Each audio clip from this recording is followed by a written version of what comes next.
Tole je BYD Atto 2, najmanjši model med priključnimi hibridi in drugi najmanjši model med vsemi avtomobili, ki jih BYD trenutno ponuja v Sloveniji. Vidiš tole oznako? Dual Motor Intelligent. Ta avto najprej deluje na elektriko, potem pa uporablja bencinski motor kot generator. V dolžino mer 4,3 metre. V njem se lahko pelje 5 ljudi. Zelo dobro se bojo peljali 4, kar pomeni za mlado družino brez problema. Za Atto 2 DMI sta na voljo dve konfiguraciji hibridnega pogonskega sklopa. Tale testen ima močnejšega.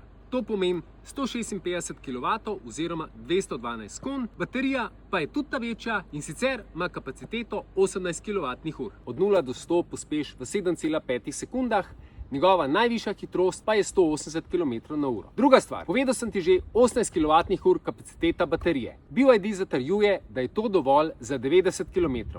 Jaz sem pa na nordnem krogu z lahkoto odpeljal 100 km. 13,8 je bila natančna poraba, kar pomeni, da bi ob neki zmerni, tudi pretežno mestni vožnji, naredil več kot 100 km. Koliko porab pa samo 1,5 litrski bencinski motor? Med 5 do 7 litrov. Ampak s tem avtom so do zdaj naredili 5019 km in njegova povprečna poraba benzina je 5,5 litra. Če bi se mogel odločiti, kje mi je Atto 2 najbolj všeč, bi zagotovo izbral zadek. Tudi zato, ker ima pod temne pokrovom 425 litrov prtljažne prostornine. Če pa zdolžiš naslonjala zadnjih sedežev, pa dobiš natanko 1335 litrov. Notranjost je preprosta, enostavna, zaslon je velik, tudi sedeži in vse sredinska konzola so relativno dobro narejeni. Stikalo za glasnost, pa stikalo za menjanje voznih programov, je pa tle še en zelo pomemben gumb in to je EV HEV, s katerim odločaš, a se boš peljal samo na elektriko ali pa se boš peljal v načinu HEV, to je hibridni pogon.